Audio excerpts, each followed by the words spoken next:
Welcome everyone. If you're here to talk about building bridges between central and local government, then you're in the right place.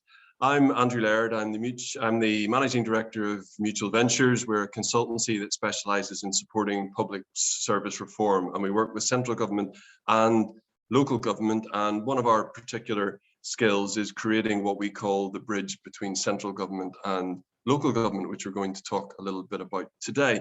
I'm absolutely delighted to be joined by two great guests. I've got Hannah Meyer, who is the Exec Director for Reducing Reoffending at MOJ. We'll be hearing from Hannah later. Hannah, you're very welcome. We've also got Adam Lent, who is the Chief Executive of New Local. New Local is an independent think tank and a network of councils with a mission to transform public services and unlock community power. So two strong voices from both a local level and a central level. So I think if we had run this webinar in March last year, the context would have been completely different. We've obviously had COVID over the past 18 months, and the relationship between central and local government has really been tested.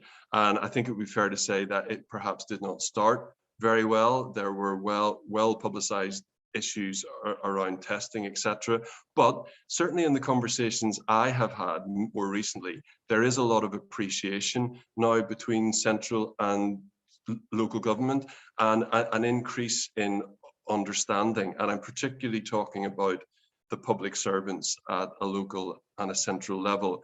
And Joanne Roney, who is the Manchester City Council Chief Exec and also the President of Solace, commented recently that she feels that there is a newfound respect and understanding between central and local government, and that local government isn't just, and this was last week, isn't just an offshoot of MHCLG. Now that was quite prescient, as MHCLG is no longer the name, and in fact the words local government do not exist in terms of that department's name now, and I know that there is concern about that.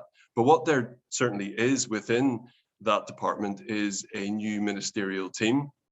It's now called the Department for Levelling Up Housing and Communities, but this is a ministerial team, regardless of what your view on the politics is, that is a reforming team, and it will have increased clout and influence across government, more so than any ministerial team in that department than I can remember. And in addition to that, we have the appointment of Andy Haldane, who the name will ring a bell as the former chief economist at the Bank of England. He's been appointed to head up a levelling up task force. So he is somebody who has very strong views on the relationship between central and local. So back in March, he said that there was an over-reliance on infrastructure spending and the continued use of centrally controlled funding pots. The suggestion there being that it's not all just about infrastructure spending, it needs to be about social capital as well, which is an issue he speaks strongly on. And he's also said that sustained local growth needs to be rooted in local strategies covering not only infrastructure, but skills, education, and culture. So the presence of that voice, I think, will be quite influential, and it will be important to observe how that relationship with the ministerial team progresses.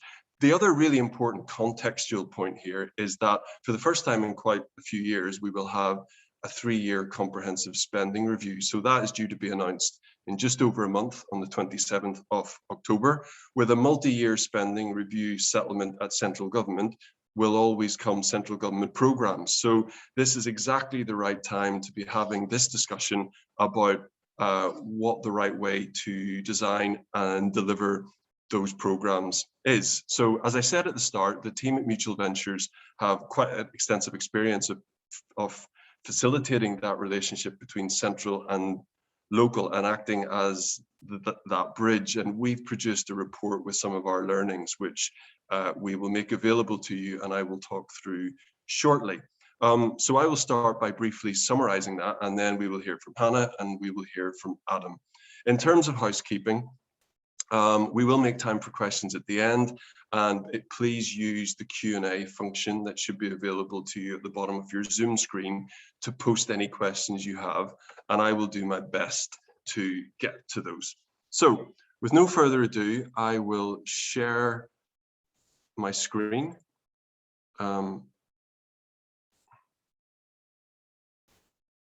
So Adam, could your Hannah just nod to say that you can see what's up there? Excellent. So this is about building bridges.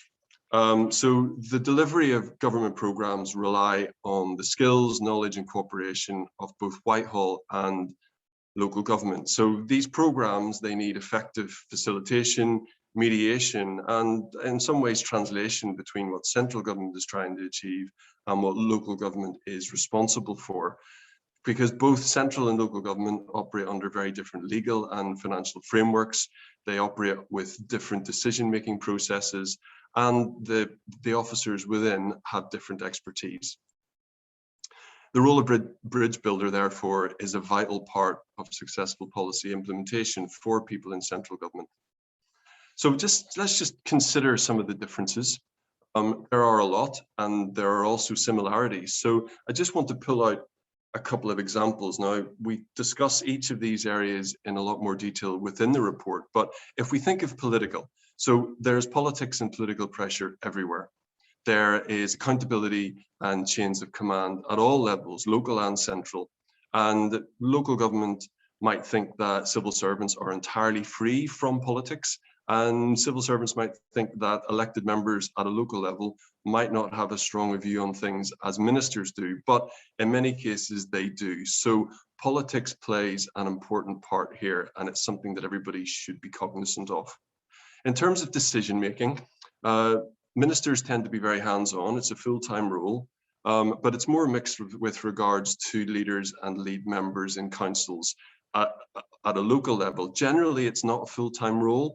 Some elected members and council leaders and lead members who are responsible for various areas of the council play a more executive role than others.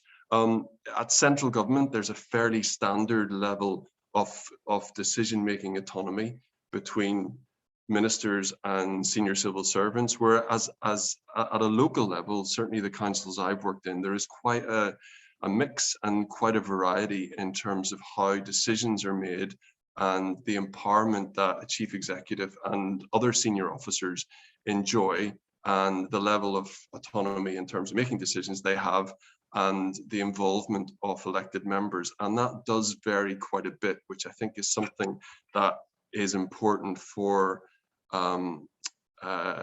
central government decision makers to be aware of. And then in terms of skills and expertise, at a central government level, the focus is really on policy development. So a lot of research, a lot of analysis, and then it's on program management. Whereas at a local level, it's much more about planning and delivery. So I think it's important just for officers at both levels just to understand each other properly.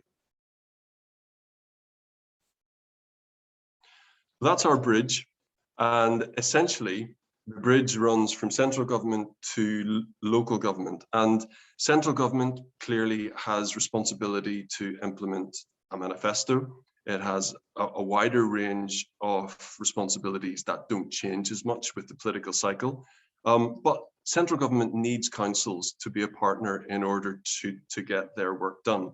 On the council side, they do need funding from central government, so have to engage with central government, but they also have their own commitments to their own electorate and responsibilities there. So that role of bridge builder, which provides that link, which is effective facilitation, mediation, and creating trusting relationships, is really important. And now it's possible for that role to be carried out by an officer on either side, but what we found is that a level of independence can help build trust. It can separate the support from decision making, and also provide a safe space to resolve issues. So an example that I'd like to talk through, which the team at Mutual Ventures have worked on, is the Department for Education Innovation Programme. This is a programme I'm really proud of. So that programme has been running since 2014. It's a central part of the government's ambition to improve children's social care. The government have invested over £200 million in 98 projects in 3 funding rounds since 2014. So it's a programme that had lasted a very long time. And essentially, This programme involved central government calling for proposals from councils and third sector partners. There was an independent panel which assessed those proposals. The funding was then provided by the department, and essentially, and this is absolutely true, essentially, the councils and their partners were left to more or less get on with it. It was a very small DfE team. We acted as that bridge and monitored progress, provided advice on both ends of the bridge. But that team within DfE understood that the local teams, it was their idea, they knew about it, they were the experts in it. And really what the department was looking for in return for that autonomy and that funding was a commitment to share the learning from that program at the end. And that was really important, and a big part of our role actually working with Innovation Unit was the sharing of that learning. So running events, running seminars to actually gather the learning and share it, and actually some additional work that the department has commissioned us to do is about scaling and spreading the really good ideas. So in terms of our role as bridge builders, it was about creating trust between the department and projects. It was very important that the projects were able to have confidential conversations with us about problems that they were having without assuming that we would immediately report back. Now, we did have a responsibility to escalate any concerns we had, but that doesn't mean every single problem that is easily resolvable. And that independent facilitation was really important as well as having the technical expertise to help them with business planning. So that, I think, is a really good example of how a central government programme, a really successful central government programme could work, really empowering of councils, having a level of autonomy and just having that trust as well, which is built up over a number of years. Finally then, to think about what some of the key things are to establish that successful bridge. So it's important that partners at all levels have a shared understanding of the desired outcomes. It's important that there is robust governance in place, and that there are clear decision-making accountability. So what level of changing the funding allocation do individual projects have versus is there a tipping point where they have to report back and get permission from the funder, which is the DfE in this occasion, or in my example's occasion. Important to have clear expectations on inputs from everyone. We spent quite a lot of time establishing that. So at no point along the life cycle of the program did we have to deal with the question of, I thought that was another person's responsibility. Very, very clear on that. I mean, obviously, like any complex program, you need top-notch program management and a real understanding of risks and risk registers. I'm afraid there was no escaping those, and they are important. But we kept a very close eye on risks, and actually the civil servants were interested in that because that fed into their departmental risk assessments. That open, honest, and regular communication between the different levels was really important. This was in no way, tractor production is up situation. Really important that communication is honest. Patience and appreciation is another key element of it, and I think that one of the great successes of this program was a growing understanding between the officers who were involved at both the central level and the local level, had a real, or at least developed a real understanding of the pressures that each were under and what their deadlines were, what things were important to them. And that was really important at having a successful program. And then there will always be technical problems, and I don't mean IT problems. I mean, service design, legal input, business planning input, and it's really important that expertise is there. And in this occasion, we were able to provide that.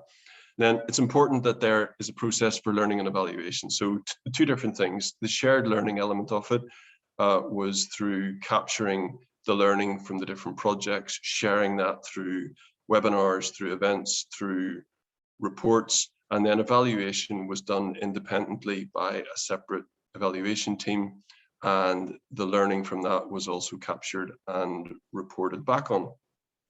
So I'm going to unshare my screen, and that's everything I was going to say about the report, and hopefully that gives you an idea of what I mean by bridge building and what the elements of a really good central government programme are. So I want to bring in Hannah now. Hannah, I see that you're al fresco there, which is fantastic. I'm very jealous.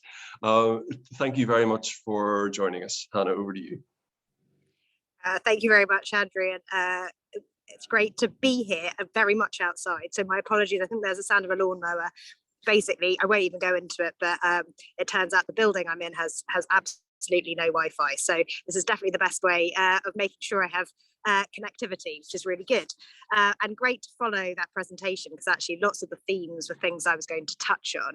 So at the moment, I'm Executive Director in the Prison and Probation Service for reducing reoffending, which also includes accommodation. But I've also worked in very much central government in Number 10 and the Cabinet Office, but also before I joined the Prison and Probation Service, was working in the Ministry of Housing, Communities and Local Government, or formerly known as, I should say. The art is formerly known as MHCLG. So I thought I would just reflect for a little bit about sort of trying to break up what central government means. And I think the themes are still very similar, but I think particularly for those of you joining from local government, it's important to understand that different cultures exist in different departments and different levels of knowledge and understanding. And for those of you who are joining from central government, I think useful to reflect on what the culture is in your department in terms of engaging with local government. Where could you learn from elsewhere in government, and what lessons do you bring from previous roles? So I think I will start sort of where I am now. So the Prison and Probation Service, as you can probably imagine, is an agency of the Ministry of Justice, has really critical operational work to deliver. But it can't deliver it in isolation. It works in communities with local government.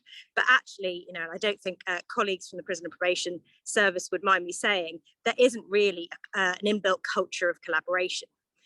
This changed a few years ago when Jo Farrer became our chief executive. And she had been chief executive of Bath and North East Somerset Local Authority, as well as having central government experience. And to be honest, her joining was a real moment for the agency, for the department, in thinking about our business really, really differently. And that's when I joined a few months later to set up a new directorate, which was by design outward facing and focused on partnership. And so I think so my first point was really to build on this point around understanding the importance of collaboration and making it part of your central government structures. You're not going to do it by accident. You have to really want to engage between central and local. It doesn't just happen. And I think from that, we started a much more constructive dialogue between the Prison and Probation Service. And it was interesting to read the reflections around the pandemic, because I think I echo them completely. That we were all in a bit of a tailspin. It was the first time we'd all dealt with something on that scale. But I think from a personal perspective, my experience of trying to make sure that no one left prison homeless during the pandemic was one that was shared with local government colleagues while they were trying to deal with a broader homelessness public health issue. And mine was a public protection and public health issue. And I think what was really interesting was whilst there was a lot of activity between MHCLG and local government on the broader rough sleeping everyone in initiative, which was very successful and a really good example of central and local government collaboration, actually the needs of prison leavers, it was clear, were just so complex and specific that actually it did need an agency level focus, and we secured dedicated funding for that group. That's not to say our collaboration with local government was therefore unnecessary or at an end. And in fact, we established for the first time in the probation service homelessness prevention teams whose whole focus was around much increasing collaboration with local authorities. And if I'm very honest, I came to the agency surprised that kind of team didn't exist before. Because as I say, structures are important, resources are important. Having dedicated people whose job it is to reach out to their local communities, to understand the political pressures, the community needs, and also to start a kind of focus on shared language and outcomes is really, really critical. So I think I would say on probation service, we're getting there. We're still learning. I would say the relationships are more or less mature depending on quite individual backgrounds. We haven't really yet embedded it in our full culture. So moving back in time for me, working in MHCLG I haven't got used to the new name yet, so you'll have to bear with me. That really was joining a department with a really strong culture of working with local government, and particularly because I joined the Troubled Families programme to head up programme and policy delivery. And I have to say, whatever one thinks about the name of the programme, which is now called the Supporting Families Programme at a national basis, and it was always called different things in each local authority, it really does have a lot of the features of the DFE innovation programme that Andrew talked about. It was all about co-design and really understanding what was best kept central and what is best delivered locally. And I really, really strongly believe that because we set a very strong programme structure nationally, which was really clear about what ministers wanted to achieve in terms of national level outcomes. It had a significant investment in evaluation that locally we could never have afforded to do on a local basis, and a focus on that evaluation, and very, very strong governance between central and local government. But each programme was completely designed by local partners, by local directors of children's services coming together with directors of housing, coming together with chief constables and youth offending teams, coming together with head teachers, coming together with fire safety. There was no end to how each individual local authority decided they wanted to support the most complex families within their community. And we didn't prescribe a particular way of delivering. And that is why I think it was genuinely so successful. Not only because that is a great engagement tool to say to a local area, we'll provide you the money, here's a framework, here are the outcomes we want you to achieve, but we trust you. And so that point about trust that Andrew made, I think is utterly critical, was going to be sort of my key message. And trust is quite hard to achieve for central government, because ministers are there to achieve certain things in quite a short time frame, and they want to see delivery. So I think a really critical thing for those of you from local government joining this call is to think, how can I reassure central government that their ends, their manifesto commitments, their national level outcomes can be achieved by what I want to achieve locally? Am I even able to disaggregate the local impact within the national and say, we can give you 3 percentage points of the increase you want to see on X? And that's really, really powerful. And that will also create you the space to deliver and design in a way that's best for you and your communities. And then I finally wanted to say, before I joined MHCLG, where I worked in the Troubled Families Programme also on housing strategy, I worked in number 10 policy unit. And I think it's really worth reflecting on these different parts of government where you have MHCLG, where despite what the name is, if it doesn't have local government in, it's still got people who really get local government. Loads of people, loads of my colleagues who've worked in local government that have, they've been both sides of the fence. And so that's brilliant. In the prison and probation service, you have an increasing number of people in an MOJ who are looking outwards, who do want to understand, and also who do have local government or delivery experience. In number 10 policy unit, you might imagine, you'd be right, there is much less of that lived experience of local delivery. So one, for those of you who end up there, it's a wonderful privilege, it's a great place to be, but you need to get out and about. And that was my big thing of, actually, you can't come up with the policies just sitting in Downing Street, fun though that is. When I was particularly working on things like Trojan horse and extremism with local authorities, it was all about actually going to Birmingham, really making personal relationships and understanding those communities. because you're not going to understand them from a desk. You can't build those bridges. From a local government perspective, you need to understand that there is limited time to make your case. And I would say you really need to make sure that you are understanding the politics, that you use a language that translates nationally, even if that's not what you use locally, so that number 10 cabinet office can sit up and listen. And the local authorities, or the combined authorities who did that best, really did get traction. So I think we'll end by saying central government wants to hear from local government. They want to hear from places. Every minister is also an MP. Every MP has a constituency. They understand what individual people want, and they feel worried that they're far from that when they come into Whitehall. So you need to help them hear those voices, hear what communities want, and both if you sit in the central government seat, get out there and hear them yourself. There's nothing better for a minister than say, I was speaking to a family yesterday and this is what their main issue was, and this is what we're going to do to support that local authority to deliver. Or from local government, think about how do you translate the stories that you hear, the experiences that you know about, to a national agenda. And I'll stop there because I'm keen to hear questions that will be added after me. Thank you very much, Hannah. That's fantastic. Really good overview there. And I think there's a few points I would draw out there just around the importance of civil servants understanding the local environment and what it takes to actually deliver things. And my experience has certainly been, I've worked with a lot of excellent civil servants, but some of the very best have had that experience at a local level. And you talked about the importance of local government when it's engaging with central government about framing things in a way that the central government understands. I think, and I'm sure that you would agree, the flip side is important as well, that when the really good civil servants are going out,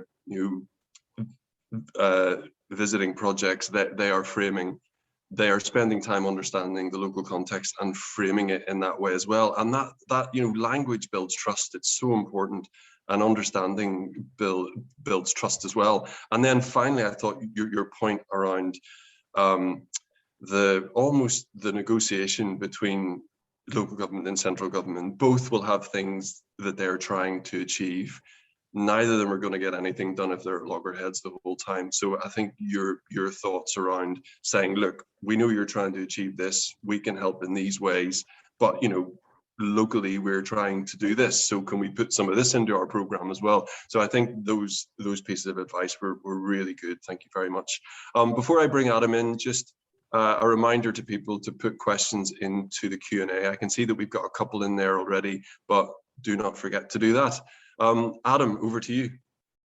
Well, thanks very much, Andrew. And it's really great to be on this call with Hannah, because the Troubled Families programme really was absolutely an example of where central and local can work really well together. We're very deeply embedded in local government. We talk to councils every day, all the time, individually and collectively, and actually Troubled Families is often highlighted by councils as an example of a programme that really they valued enormously, and really was an example of good co-production and co-working. I thought what I'd do just over the next few minutes is just talk about this idea of trust-based relationships, because that's been mentioned a couple of times, and it is obviously absolutely key. I mean, in all the work that we do with councils, who themselves have to build sometimes quite difficult partnerships with other public sector organisations, voluntary sector organisations. If they're a county council, they have to build relationship with district councils and vice versa. And we are told over and over again that the absolute key to working collaboratively is the building of those personal relationships, and building those relationships based on trust. So I just wanted to just briefly think a little bit more about how that can be done. And I'm looking at it here from the local government perspective. So I'm thinking about, what councils would like central government to do to build those relationships. And I'm going to sort of give the unvarnished truth here.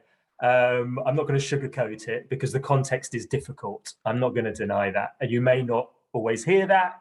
You won't always hear it from councils, because councils, of course, want to build a relationship with central government, and central government is very powerful in relation to local councils. They sometimes, will themselves suppress their own cynicism, and organisations like the LGA, of course, want to make out there's this sort of ongoing positive relationship between local and central.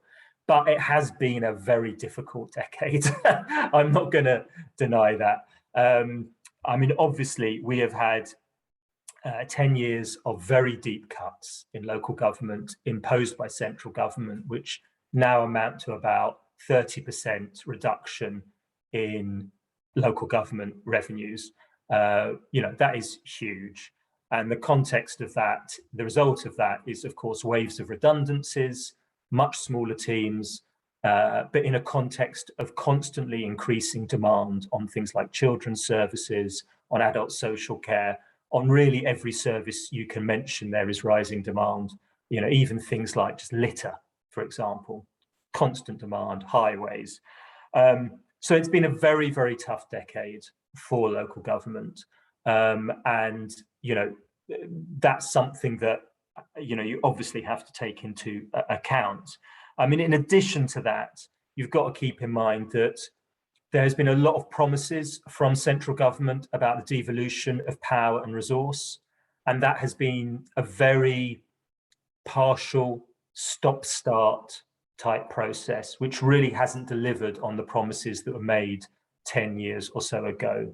And in some cases, the whole process of devolution has actually made things worse at a local level in terms of damaging relations between county councils and districts and various councils themselves who have fallen out over the devolution process, only in the end not to be given any extra powers and resources.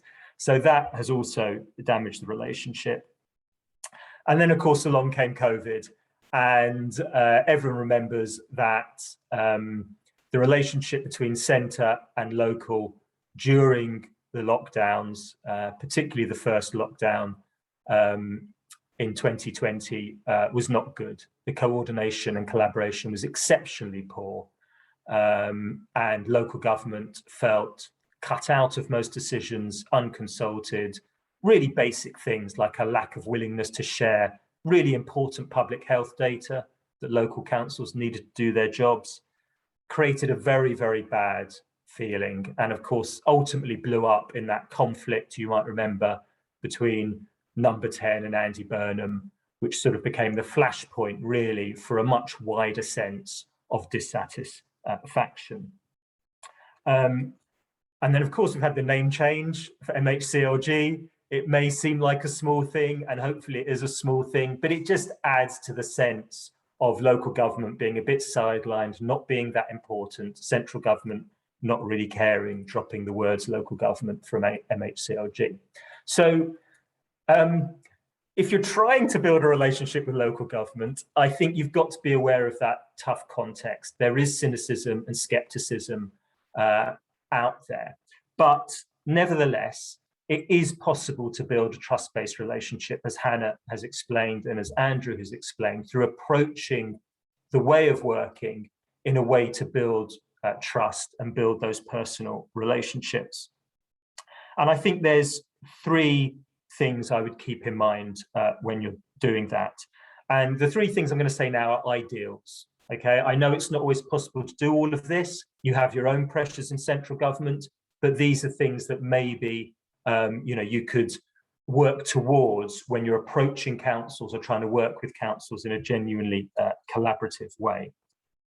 I think the first thing to do, and it's been mentioned already, is really try and understand what is going on in the councils you're trying to work with in local government. There's three things I'd point out here, which I think are particularly important. Firstly, the pressures are enormous in local government. The capacity is stretched enormously. The resources are really sort of sliced down to the bone in many cases. Don't assume that councils just have incredible resources to jump to and do whatever you ask them. I'm minded very much of a council chief executive who I was speaking to some time ago in the middle of all the Brexit negotiations that were going on. And someone from central government, they were talking about the problems of ensuring things like food safety and that sort of thing once Brexit happened. This was before Brexit had happened. And the official from central government said, well, you know, this is something your trading standards department will be able to work out and cope with and analyse and then report back. And she said, my trading standards department is a woman called Fran, who has now gone part-time because of financial pressures. Don't assume that I have some massive department at my beck and call that can go out and do all these things. Capacity is very, very stretched. So really try and appreciate that when you're talking to local government. The other thing to keep in mind is that councils have their own political masters and mistresses to answer to. You know, it's not just central government that has ministers and has the political imperatives. Councils also have their own manifestos they have to fulfill. And particularly in cases where there's a difference between the party in control in a council and the government in control. So when you're talking to a Labour council, it raises a whole range of really big challenges for officers when they're trying to get particular things past their councillors, trying to get councillors to agree to certain courses of action. So understand the political imperatives, which might actually be very contrary to the ones that you're dealing with at central level. And the final thing to understand is the context within which councils are working, like central government, can be very fraught and very challenging. Residents, voters are very, very cynical about local government, just as they are about central government. The relationship can be tough, it's very demanding, and they also have to take into account the political consequences of their decisions, how residents are going to receive those decisions, and what that might mean for future elections, for example, and the impact on councillors.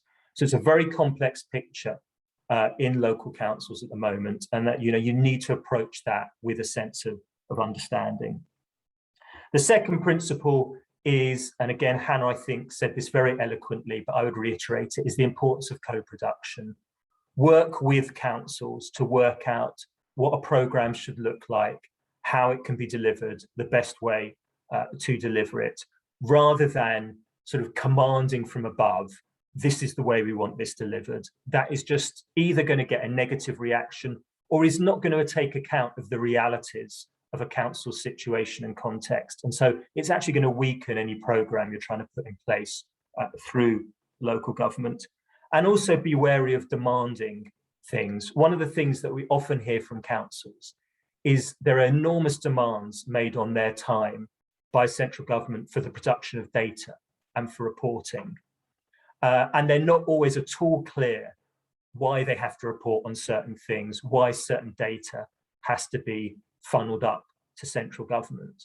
Now, all the time that data teams are working on reporting, or wider teams are working on reporting to central government, that's less time they've got to report and provide data to help their local council deliver their services and improve their services. So I think twice before demanding reporting that's a very heavy burden, or demanding data back. Think about ways you can lighten that burden and still get what you need in central government. Or think about ways that you can come up with ways of reporting and producing data that works both for the council and for central government to have an impact for both. You're much more likely to get much more positive response in that regard. So don't limit the commanding and limit the demanding as much as possible, and make it a co-productive effort. And the final point I'd make, and this is maybe slightly in contradiction to what Hannah said. I completely understand why she made this point, but the more time you can take to co-produce a program, to build that personal relationship, to understand that working within a very resource limited, capacity limited context means that it can take longer to deliver things than you maybe might like in central government. Means that actually the more time you can give councils, the more time you can take for them to respond, to co-produce an approach, to get stuff through the political decision-making of council, the more likely you're going to get a better outcome. Now, I know that you face time pressures in central government. You've got ministers banging the table, but local officers have also got councillors banging the table for them to meet their demands. So the more time and space you can give, the better. And the final point, which is linked to that time point, is that councils more and more are understanding the importance of working very closely with their communities, the need to build very close collaborative relationships with their residents to drive impact and meet the big challenges they face. And really that's what we're all about at New Local. We're working with councils to build that much more collaborative, community-led type approach. The problem with that is that takes time itself. As I said, residents, communities are very cynical. Councils themselves are trying to build trust-based relationships with residents, with community groups, and that itself takes a lot of time. So again, if you have a program which is going to be beneficial if the council can deliver it in collaboration with their communities and their residents, you've got to build an extra time for that. You've got to build in time for them to build that trust-based relationship with themselves and get the community on board with a particular program. And that can be challenging, but I think the more time that's taken, the more impact any program will have. I'll stop there. Thanks. Thank you so much, Adam. There's a lot of what you said there I think is really powerful. I like the point about the personal relationships. The structures are important, but actually those personal relationships are extremely important. And I think this links into a latter point you made about different time pressures and things. I mean, in some ways it might be very useful if public servants didn't move around so much, and actually those relationships could be built up over years rather than every program being a fresh relationship and that trust needing to be built constant complaint from councils is how they just build up a relationship with someone in a government department. They've got that trust, they've got a personal relationship, they understand each other, and that person suddenly gets moved, or a whole team gets moved. Yeah. Really frustrating. But I would also say that really good people in councils move around a lot as well. So there are two sides to it.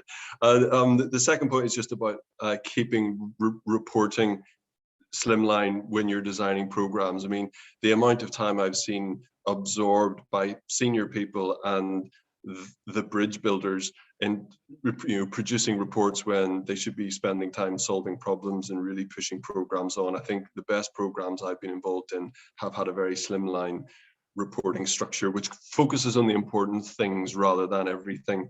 And then that point about the name change, yeah, I mean, we'll see. I really hope that it is just the name change. As we were saying just before we went live, Danny Kruger MP has just said in the last few hours that he's been appointed a PPS, which is a kind of it's not a ministerial role, but it's quite an influential role within the Department for Levelling Up Communities and Housing. And as I think most people will know, he's produced a lot of stuff which is very supportive of local empowerment. So hopefully this all bodes well, but it'll certainly make the ministry formerly known as MHCLG a very interesting place for everybody to keep a close eye on.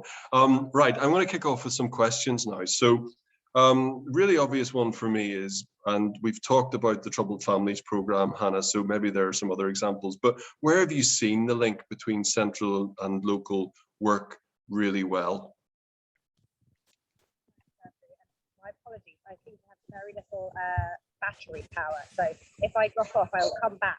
Okay. So I think other than Troubled Families, which is a great example, I think I'll talk about a very current one, which is our collaboration with the Greater Manchester Combined Authority on transitional accommodation for prison leavers. And I think a lot of that is because, exactly as Adam has said, we have really aligned what we want to achieve nationally with what Andy Burnham and his Combined Authority team are already delivering and achieving in terms of a bed every night.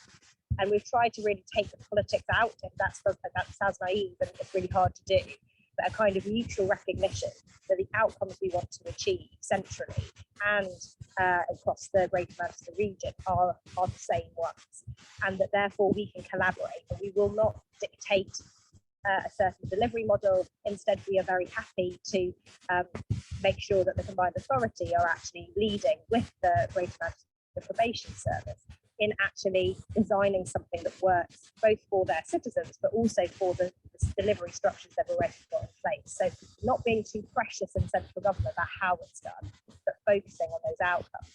And then I think just to pick up on points that you've both made, Adam and Andrew, around slimline governance. So we've got a really productive steering group with them, where we've brought Treasury into the steering group. So you don't then have a feeling from the combined authority or from probation regional colleagues that they're kind of speaking to the wrong people the whole time, that they might speak to us centrally, but actually the decisions are made in Treasury. And so everything's really transparent, out on the table. And whilst that service has only been delivered since the end of July, so really new service in 6 weeks, we've already seen some absolutely brilliant outcomes, particularly bringing boroughs within the combined authority on board who weren't necessarily keen on prioritising the needs of prison leaders, as you can understand the politics, but actually seeing that this helps them with broader social outcomes around skills, around housing, around families, and it's worth their time. So I think it sort of is a great example, brings together lots of things we've heard today, shows it can be done, but I think it's important that within that we've been really clear that neither of us are claiming ownership of this, that this is the right thing to do for the community, and it's not badged as a Ministry of Justice initiative or an Andy Burnham initiative. It's the right thing for Greater Manchester, and I think trying to keep the egos out of it is probably the way that we're there. Thank you, Hannah. Adam, did you want to add anything on that question? Yeah, I mean, very quickly. I mean, I think we've had a very recent example of where central and local can work really well together, and that's the vaccination programme. And I think the contrast between test and trace, which was obviously a fiasco, and the vaccination programme is really striking. And I think, without going into the details there, I think the big difference is there's been a recognition in the vaccination programme that actually in local government and in local public servants generally, you've got a huge asset. There's an incredibly professional, highly trained workforce who know their local areas incredibly well.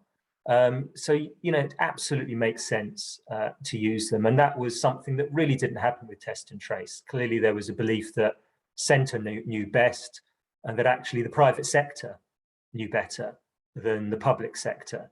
And so that in itself, I think, speaks volumes really in terms of how a different, collaborative, respectful, trusting approach can really deliver enormous dividends. So, Adam, just a question which has come in through the Q&A function. So it's from Paul Morrison, and he says that agree structure and process important but useless without trust and relationships. Chicken and egg question, but do you think, or what do you think you need to do first? Build trust before formalizing building structures and hope people will come, or do everything all at the same time? So I've got a very strong view on this, which is that culture, the relationships, the way people behave is way, way more important than structure.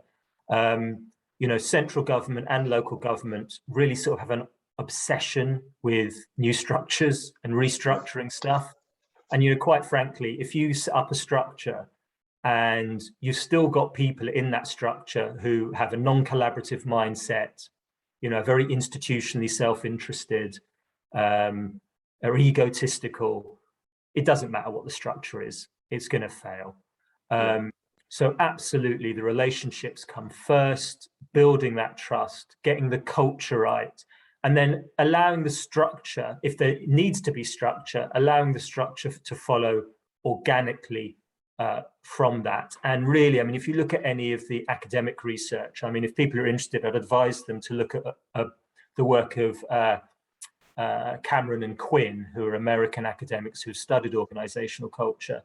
Their evidence is that something like 75% of organizational transformations or programs fail because they haven't paid any attention to culture and behaviors and relationships. Yeah. So absolutely start with relationships, let the structure follow naturally from that if you can. What this really suggests, I think, is that central and local government need to find ways of getting to know each other and collaborating outside of formal programs, because once a formal and this is a very difficult one to square, actually, because there would be no, I think some civil servants and some local public servants outside of a formal program would have no opportunity to meet each other. And when they do meet each other, that structure is usually already predefined and they're straight into it. So there's got to be some way of encouraging that relationship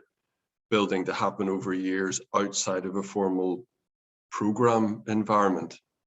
Yeah, and I think it can be done. I mean, you know, we work a lot with cabinets and leadership teams in councils, and one of the complaints we often hear is we have no space just to get to know each other. I mean, I'm not even into social, like going down the pub, but sitting down and just having a broad conversation about what our priorities are, what we want to achieve, how we want to work together, thinking broadly about strategy. All the meetings we come into, there are agendas, there are items, we sort of go through the agenda.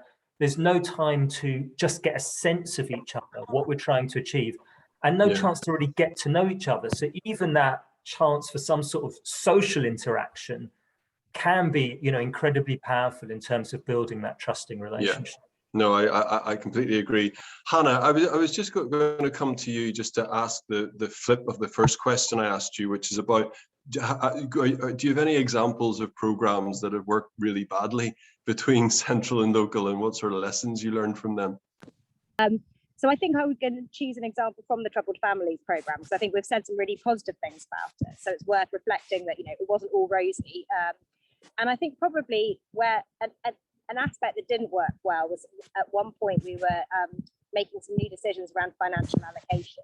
And I think this really emphasises the importance of trust and transparency, because whilst we had actually got really built up strong relationships, personal relationships over years, the kind of thing you don't usually get, we made a massive mistake in central government, and some of it was linked to decisions that probably we as working on the programme centrally weren't like very happy with in terms of treasury decision making.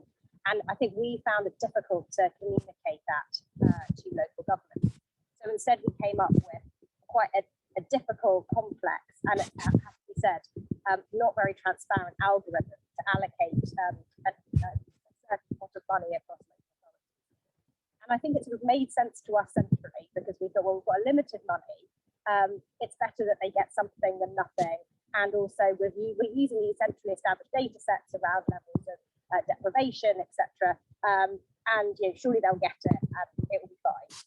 And of course it wasn't fine. And actually it kind of destroyed quite a lot of trust that had been built up. Because people thought, well, we got this. And actually it wasn't that they disputed that we had to allocate this more limited pot in a sensible way across the country. It was that we hadn't really, we hadn't been true to our principles around co-design and collaboration.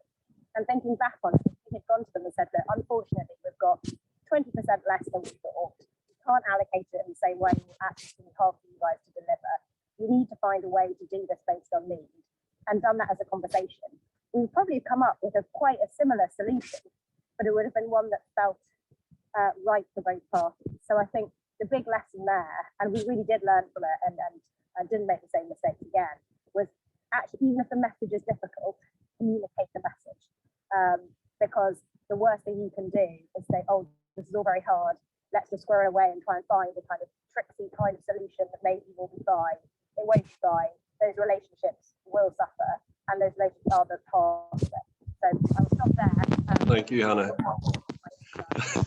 Thank you for that. So I'm just going to ask Adam one final question. So we're getting a 3-year comprehensive spending review next month. And out of that will definitely come more central government reform programs. So what top tips would you give to a central government civil servant who has been tasked with designing a program which will require the close involvement and cooperation of councils? What kind of key things would you want to plant in their minds when they're designing the program? Well, I think, I think an absolute key thing, and I sort of it comes out of the co-production approach, really. I think, you know, get councils in early, rather than sort of design the programme and then go out to councils and say, right, who wants to bid for this? Which is something else that annoys councils a lot. They have to bid endlessly for everything at the moment and constantly compete. You know, get councils in early, help them design it, co-produce it with them as early as possible, almost with a sort of blank sheet. And then I think you'll get, you know, far better programme that's far more likely to get real collaboration and will actually work far better with local government. So that would be the starting point for me. Brilliant. Thank you so much. Adam, Hannah, thank you so much for your time. It's been an absolute pleasure talking with you. For people listening and for colleagues that you have who weren't here, this is being recorded and we will make it available. So tons of great advice in here. And finally, just a thank you to everybody for attending. And Adam and Hannah, once again, thank you so much.